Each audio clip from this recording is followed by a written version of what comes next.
नमस्ते छात्रों, मैं JVN Kavita Sharma, faculty Ayurveda education methodology. छात्रों, आज हम संस्कृत भाषा शिक्षण के सिद्धांत के बारे में अध्ययन करेंगे। संस्कृत भाषा शिक्षण में स्वाभाविकता का सिद्धांत।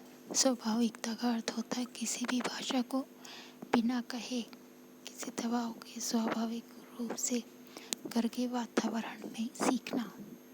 जब बालक घर की भाषा को सीखता है तो वह भाषा को स्वाभाविक रूप से सीखता है, अर्थात उस भाषा को बोलने वाले लोग उसके आसपास मौजूद होते हैं। वह उन सब की बातों को सुनकर बिना किसी व्याकरण ज्ञान की सहजता से ही उस भाषा को सीख लेते हैं।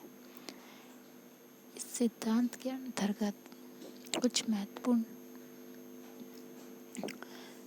बातें होती है। इस सिद्धांत के अंतर्गत भाषा स्वभाव से ही सीखी जाती है। अध्यापक संस्कृत में व्यवहार करे, संस्कृत श्लोक एवं बाल गीतों का आयोजन हो, शुद्ध उच्चारण का अभ्यास करवाए। इसमें बालक भय रहित एवं कृत्रिमता से रहित अधिगम करता है। महत्वपूर्ण श्लोकों एवं सूक्तियों को कक्षा में लगाएं। संभाषण शिविर का आयोजन हो। रुचि का सिद्धांत। पिंसेट के अनुसार the principle of teaching methods पुस्तक के इस सिद्धांत को स्पष्ट किया है।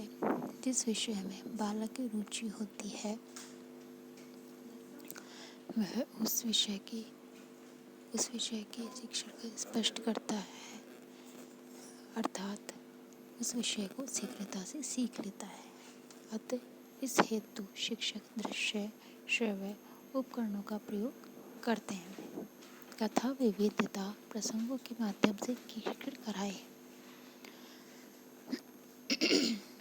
क्रीड़ा माध्यम से शब्द धातु रूप का ज्ञान कराए। धातु रूप जानते हो, पट धातु होती है, पठती पठत पठंती। उसी प्रकार पूर्व ज्ञान को नवीन ज्ञान से जुड़े। पाठ्य सहायक ग्रामीण क्रियाओं का आयोजन जैसे अंताक्षरी, वाद विवाद, भाषण, निबंध, लेखन, संस्वर वाचन आदि का आयोजन करें। क्रियाशीलता का अभ्यास का सिद्धांत। बालक करके सीखता है, अतः बार बार कार्य को करवाना चाहता है। कठिन शब्दों एवं ध्वनियों का उच्चारण का अभ्यास कराना चाहिए।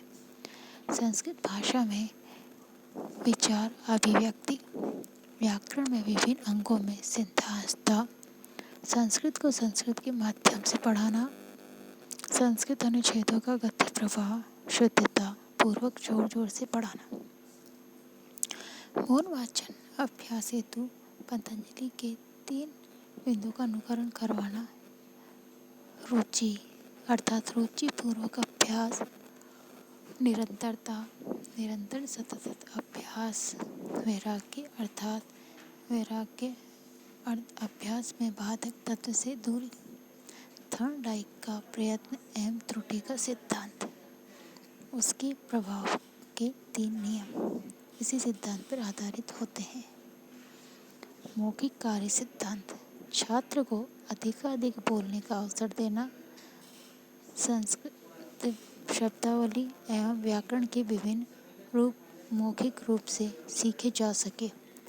लिखित कार्य का मौखिक अभिव्यक्ति है। सर्वप्रथम मौखिक, तत्पश्चात लिखित कार्य करवाए। इससे बालक सक्रिय रहता है तथा चिरस्थायी रहता है।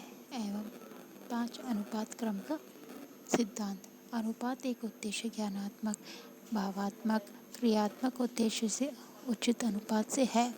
अतः उद्देश्य पर क्रमानुसार बल देना, जैसा कि ग्रहण, श्रवण, पठन के पश्चात अभिव्यक्ति, भाषण, लेखन पर बल देना। प्राथमिक स्तर पर कार्य मौखिक कार्य, माध्यमिक स्तर पर पाठ्य पुस्तक आधारित व्याकरण ज्ञान, उच्च स्तर पर अनुवाद रचना आदि। संक्षेप में कहें तो पढ़ने से पहले बोलना, नेत्रों से पहले कान, आवृत्ति के पहले प्राप्ति के सिद्धांत का प्रयोग, स्वतंत्र कार्य के से पूर्व अभ्यास, व्यक्ति के पूर्व सामूहिक व्यक्तिक भिन्नता का सिद्धांत। शिक्षक का छात्र व छात्र एवं बुद्धि के अनुसार बालक को अवसर प्रदान करना।